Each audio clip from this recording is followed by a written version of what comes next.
Hello lovelies, welcome back to my channel. It's me, your girl Sarah Donald, and today I want to be reacting to a video, or let's say giving my own 2 cents to this video that Bayo created. In case you don't know, I'm going to be putting his video in the description because I really like the video. Bayo is a Nigerian nomad, one of the content creators that really inspired the whole Jabada content.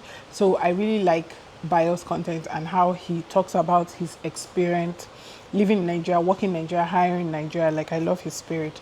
So there's a video he made I really like, and I want to speak on it as well. It's basically about hiring staff. And in this video, I like how Bayo broke down that he was doing like an assessment with his staff, and he just kind of like, you know, he figured it out that the difference between how Nigerians assess themselves versus how they assess themselves in America. And there was one thing he mentioned I really like, which is lateness, because Nigerians are very, you know, that whole Nigerian time thing. And he was like, trust me, someone that comes like 3 times late or something actually feels that it's just 3 times. Meanwhile, abroad, every time you come late, especially even in Nigeria, when you're working in a structured environment, they clock in and clock out. I remember when I was working in this company that if you come late, you have to just write it, and some people will call ahead of time and even tell you to write their name on their behalf. Then when they now introduced this clocking system, Nigerians didn't understand why they should literally, like, why it was an issue for them to, you know, be sanctioned or face disciplinary committee or whatever it is, or for this to affect their assessment because they came late when there was traffic, when there was this, when their baby was sick, when things like that happen. Now, if you've worked abroad, you know that if you've worked abroad and you've worked in Nigeria, you know that Nigerians can take excuse with our work culture is quite sometimes can be very emotional. Yes, you can hire someone and the person will take sick leave for themselves, will take because their husband is sick, will take because their child is sick, will take because their cousin brother is sick, will come late and tell you that the sister that is the brother to the cousin of their this thing was sick and they had to attend to them. So they did not understand when, you know, a professional HR that has had the same experience, like that's had the balanced experience, feels like no, like is saying no to certain requests. Now, there was something again he mentioned in that video that I like, which is, you know, when he spoke about that, like the assessment thing and how they assess differently abroad. He also mentioned that the staff said that what it takes to get a C in Nigeria, which is true. Running a business, for example, in Nigeria, having staff in Nigeria, let me just give this example of like domestic staff, because a lot of people, especially that I've seen here, have had issues with like domestic staff, personal assistant, things like that. So what it would take that person to get a B, right? In America or, you know, in UK or whatever, like a more structured country, the person will do less to get that A. What that means is somebody that is coming to work at 9 in the UK, for example, you know that the bus leaves at a certain time. For some people, even live close to the bus station where they can actually see their bus passing, and they will run down the stairs and they will get there, and they know that every time at a particular time that this bus comes here, even if the bus is late once, they have their bus fare or their exit fare to get into that bus, come there and come. So they can actually target that, okay, if I want to be here at this time, this is rush hour, this is when the bus will leave, stuff like that. Now, a typical staff coming to work in Nigeria has a different experience. They might come today, that bus that leaves at 5 will leave at 7. I don't know if you guys know this content creator on Instagram that kind of went viral because of the whole BRT bus situation. She wake up at like 4, 5 and the bus still wasn't there, and you know, it went viral, and then I don't know, I think it was solved because next day she said that there are BRT buses or something like that. But she lent her voice and it became a whole thing, and a lot of people were sharing their experience on that video, because the more viral it went, the more I read the comments, and I was like, what it takes for some people to actually come to work, to be able to make that 8 a.m. or 9 a.m. And oftentimes in places like Nigeria, I'm using Lagos now for example, right? the people that live in a certain place cannot afford. Okay, so I know this guy that was coming to work. He lived in Ikorodu. Now, in that Ikorodu, he wants to upscale. He wants to better. He wants to work in big companies. Now, big companies that he wants to work with do not open their companies in Ikorodu. He has to work in VI and Lekki in order to achieve, his long-term goal. Now, his salary cannot afford him to stay in VI. His salary cannot afford him to stay in Lekki. So he's coming all the way from Ikorodu. When the day he broke down how he makes it to work, I remember going to him because I was working in a company at that time. I remember just going with him to study HR that this guy just needs to work from home. Like, no wonder you come tired. How do you even function? He said he's just going to be like, at some point he'll take a bike, get to the bus, all those buses that are open, and if there's traffic, he'll come out and start walking ahead. He'll walk ahead, he'll enter train, he'll enter bike, he'll enter this just to get to work. This was his life every single day. Whereas somebody in New York will be going to New Jersey for work every day, get on a train at a particular time and get there. So yes, what it takes a typical Nigerian to accomplish a task is not the same as what it would take a Nigerian in the diaspora to accomplish a task, if that makes sense. Now, this is not me giving excuses. This is just me giving, because it's important to understand where you are, like the situation. It will help give some sort of empathy. Because I remember a lady I was working with, she was living very close to work, and she did not understand, like, how are they not home yet? Why are these people not responding? What is happening? Until one day she lived their experience and was like, is this a traffic people face? Yes. People will leave their work at 4, and sometimes they're not getting home till 12 midnight. I remember when I used to have a colleague who we used to call him the governor of Lagos State, because he loves the governor of Lagos State because of the train. When they introduced that train, because this guy will wake up around 3:30, leave his house at 4 a.m. so that he can make it to the office around 9. If not, he's going to spend the rest of his day there. Now, when he's leaving the office, it's already rush hour. He can't do anything about it. He leaves the office at 5 and he's getting to his house midnight. In very uncomfortable, like I'm saying, I'm not even saying midnight because you're entering one long bus that is taking you there. No, you're going from one bus to the other.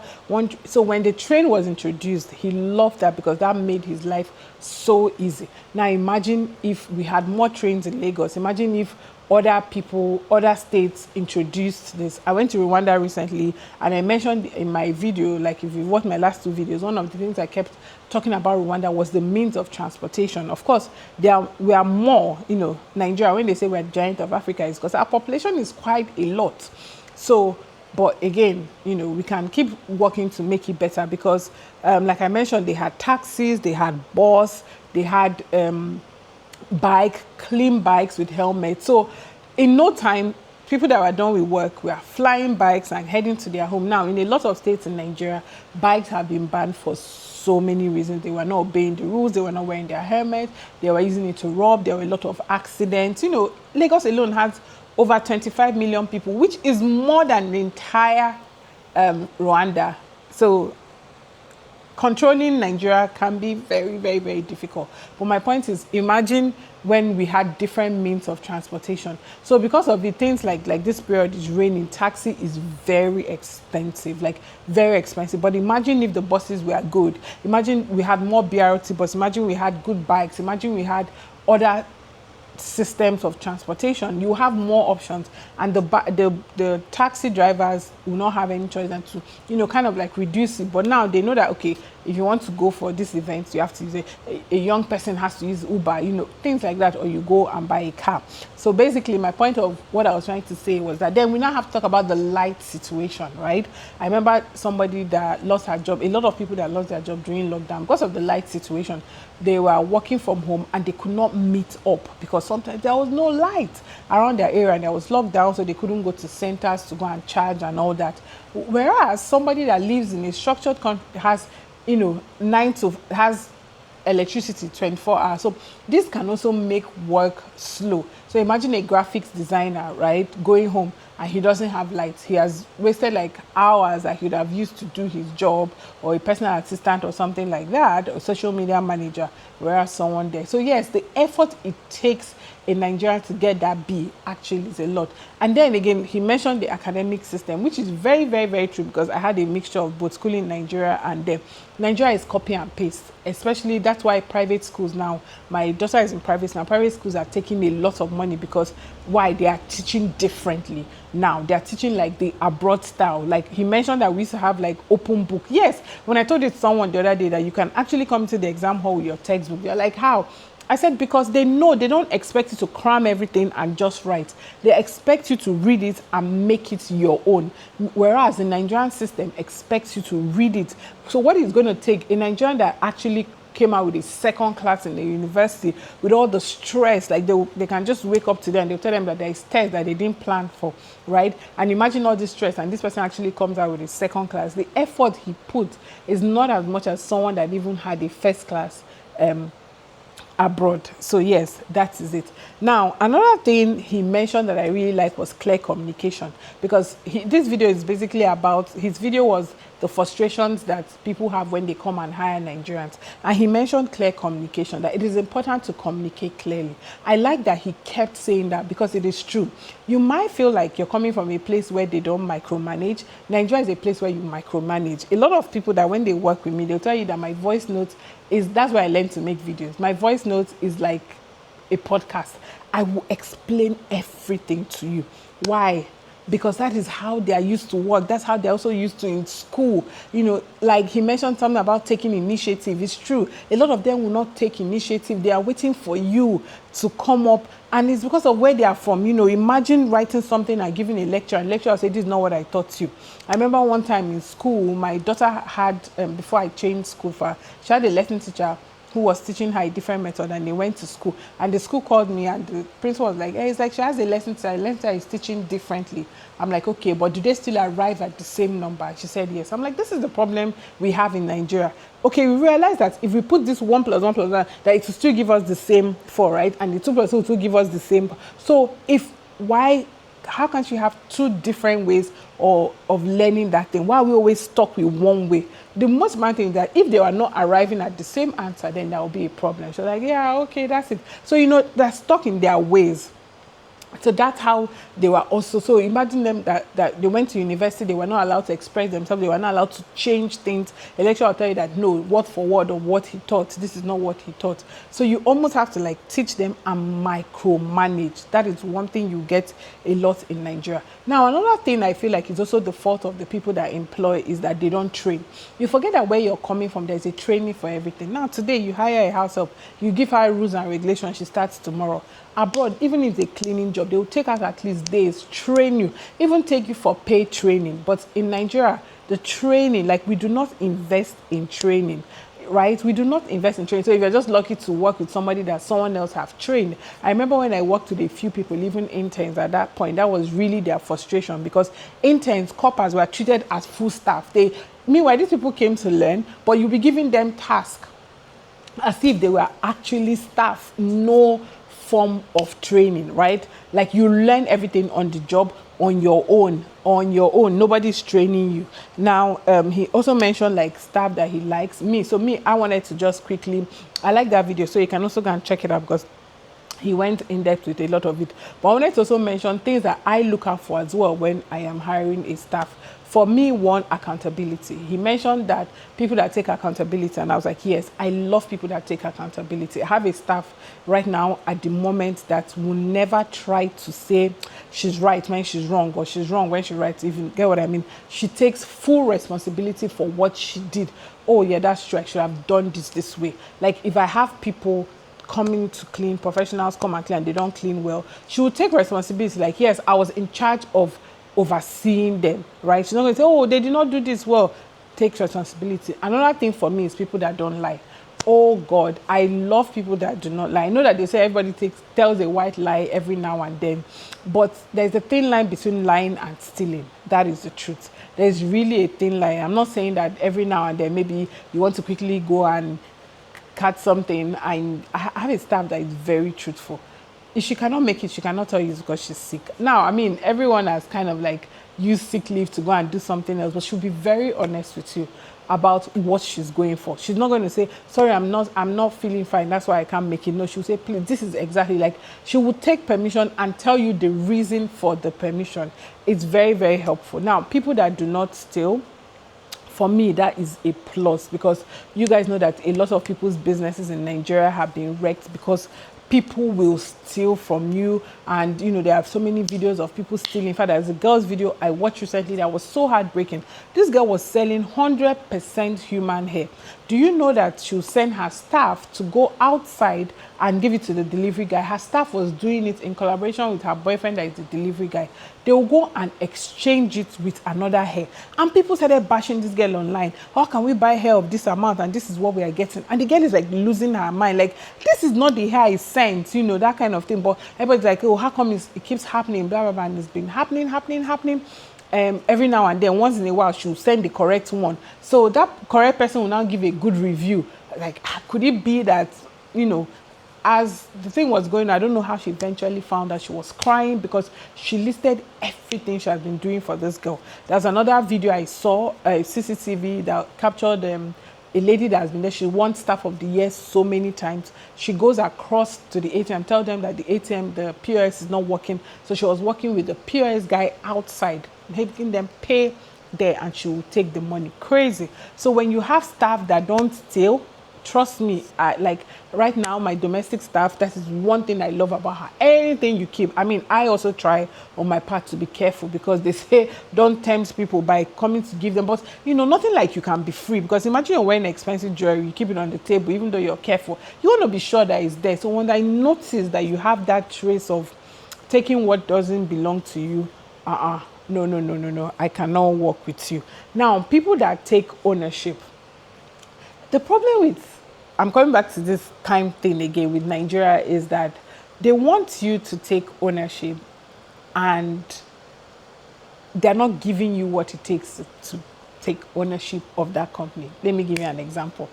A lady made a video that, do you notice that when you go to Nigerian companies, they'll be changing people up and down, but at this other country she called that stay in Nigeria, that you see that they have people that have been working with them for years.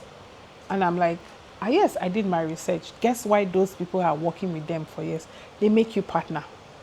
That's how you feel you're part of the business.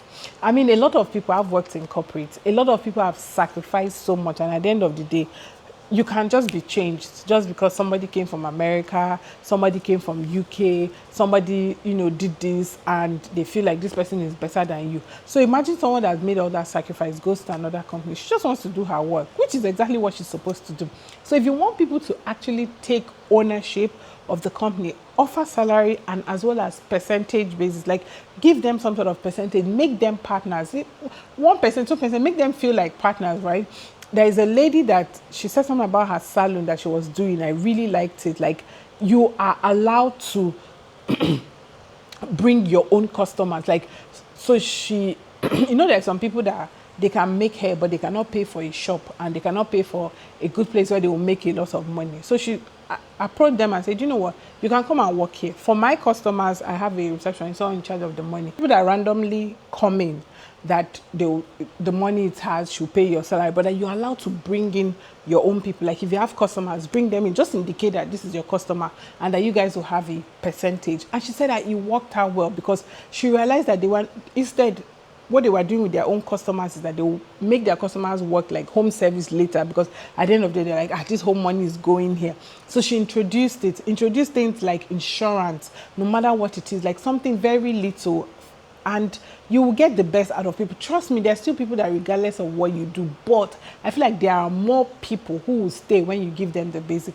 And going back to what I said about what it takes, right? Now, the thing about Nigeria is that abroad, that clocking, if you clock in at 9, 5, you're done, right? Or 6, whatever is the arrangement.